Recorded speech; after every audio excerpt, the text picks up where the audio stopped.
दिन है शुक्रवार, तारीख 28 अप्रैल 2023 और आप सुन रहे हैं मजदूर जगत की खबरों का बुलेटिन वर्कर्स कनेक्ट रेडियो। आइए सुर्खियों से करें शुरुआत। सुप्रीम कोर्ट का फैसला, आयुर्वेदिक और एलोपैथिक डॉक्टरों का काम नहीं है एक समान, समान वेतन के पात्र नहीं माने जा सकते आयुर्वेदिक चिकित्सक। महाराष्ट्र के नागपुर में कटारिया एग्रो प्राइवेट लिमिटेड में विस्फोट, 3 मजदूरों की मौत। तेलंगाना में बिजली विभाग के ठेका कर्मियों की हड़ताल समाप्त, 200 निलंबित मजदूरों को काम पर वापस लेगा निगम। दक्षिण अफ्रीका में टायर बनाने वाली कंपनी डनलप के मजदूर हड़ताल पर।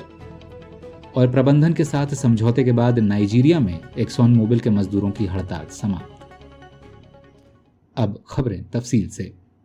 गुजरात राज्य सरकार बनाम डॉक्टर पीए भट्ट एवं अन्य के मामले में फैसला सुनाते हुए न्यायमूर्ति वी रामासुब्रमण्यम और पंकज मित्तल की खंडपीठ ने गुजरात उच्च न्यायालय के फैसले को खारिज करते हुए कहा है कि आयुर्वेदिक और एलोपैथिक डॉक्टरों का काम एक समान नहीं है, अतः उन्हें समान वेतन का पात्र नहीं माना जा सकता।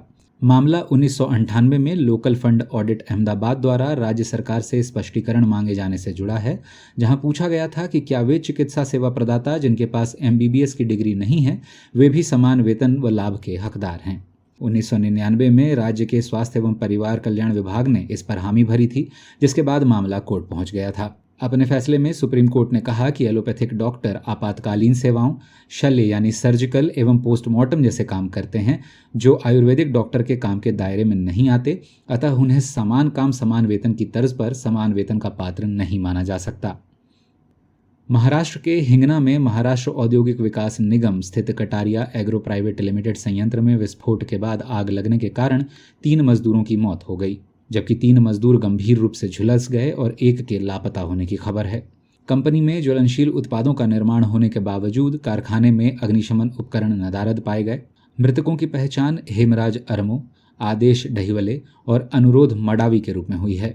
घायल मजदूरों में धर्मेंद्र अगाशे, विकास मडावी और सरीन मडावी शामिल हैं, जिनका इलाज स्थानीय निजी अस्पताल में चल रहा है। तेलंगाना में बिजली कर्मचारी यूनियन और वितरण कंपनी के प्रबंधन के साथ समझौता होने के बाद मजदूर काम पर लौट आए हैं।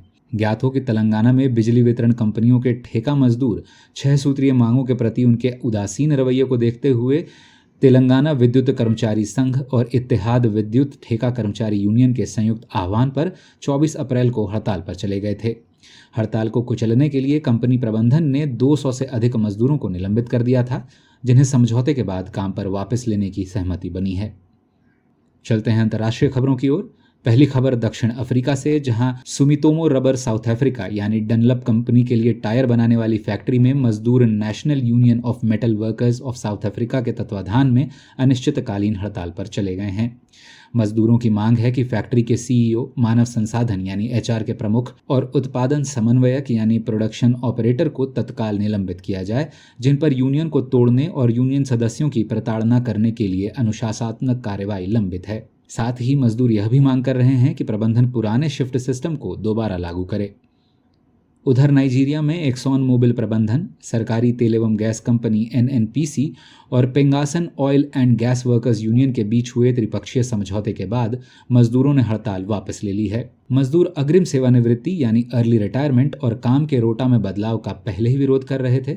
इस पर कंपनी द्वारा हालिया 3 वर्षीय वेतन समझौते की अवमानना के बाद मजदूर हड़ताल पर जाने को मजबूर हो गए। महंगाई के अनुरूप वेतन में वृद्धि और संचालन कर्मियों के लिए रोटा शेड्यूल में संभावित बदलाव के प्रस्तावों की समीक्षा करने के लिए 5 महीने की समय सीमा तय किए जाने के बाद मजदूर काम पर लौट आए हैं। इस अंक में बस इतना ही। मजदूर जगत की ताज़ा तरीन खबरों के साथ मंगलवार को फिर होगी मुलाकात। तब तक के लिए दें इजाज़त।